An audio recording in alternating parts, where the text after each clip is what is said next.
Монгол Улсын их хурлын гишүүнийхээ хууль санаачлах бүрэн эрхийн хүрээнд Улсын их хурлын 26 гишүүнээр гарын үсэг зурулж энэ Улсын их хурлын хяналт шалгалтын тухай хуулийн дагуу энэ хурааг би байгуулсан юм а. Энэ төр хороо болвол ажил хугацаанд энэ төрийн өмчит Эрдэнэс 5 толгой бусад газрууд байгаа нүүрсний хулгай луурийг илчлэхэд шударгаар ажилласан гэж үзэж байгаа. Энэ хяналт шалгалтын тухай хуулийн дагуу нотлох баримтын сонсгол хийхэд 4 сард Улсын их хурлд энэ тухай саналаа тавихад хууль хяналтын байгууллага зөвшөөрөхгүй байна гэдэг нэрийдлийн доор энэ төр хорооны үйл ажиллагааг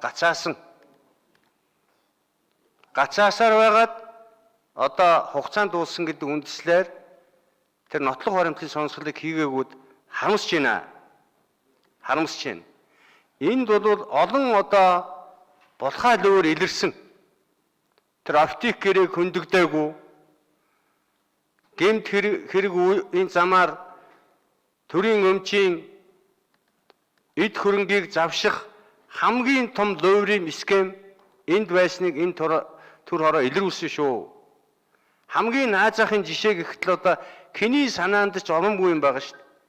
Бид өнөөдөр Улаанбаатар хотыг утаагүй түвшээр хангана гэдэг энд хэдэн 10 тэрбум төгрөг энэ Улаанбаатар хотын утаагаа түвш зөрүүлж яана гэдэг 2-3 үйлдвэр байгуулад ингээ явж итэл Кятаас одоо утаагүй түвш авна гэдэг оронд нь нүүрс өгнө гэсэн ийм гэрээ хийсэн шүү дээ.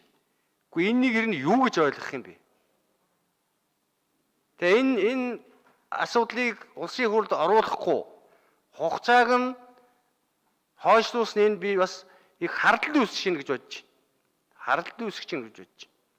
Үнэхээр тийм шаардлагатай байсан бол дахиад Улсын их хурл энэнийг хуулиндаа өөрчлөлт оруулж ихэд энэ төр хорооны үйл ажиллагааг сонгох байсан шүү дээ. Одоо шинээр төр хороо байгуулах гэж байна. Энэ хөгжлийн банкны асуудал дээр төр хороо байгуулад зарим зүйлийн ил гаргаад тийм будаг шунг төрөхөд өнгөрсөн ийм гашуун туршлага байгаа гэж би боддог. Гэтэл өнөөдөр шинэ төр хороо байгуулж ямар юмыг далдлах гээд байна. Ямар юмыг өнөөдөр авч үлдэх гээд байна гэсэн ийм хардлагатай байна. Энэ нотлох баримтын сонсголыг яагаад хийж болоогүй? Гэтэл өнөөдөр хугацааны дуусчихад дахиад яах гэж төр хороо байгуулж өнөөдөр энэ нүүрсний асуудлыг хийх гээд байгаа юм гэдэг дээр би хардлагатай байгаа. Энэ нүүрсний нотлох баримтын сонсголыг хийгээгүй төлөө өнөөдөр ган болд гишүүнийг бүх талаас барьж итсэн. Гэм буруут нь ган болд болсон шүү дээ. Гэтэл энэнийг оруулж ирэхийг саатуулсан. Энийг хугацааг дууссан ийм одоо асуудлууд өнөөдөр энэ их хурл дотор байна. Энэ нотлох баримтын хэмжээнд олон гэмт үйлдэлүүдийн баримтууд, олон улс төрчтэй холбогдсон олон юмнууд энд байгаа шүү.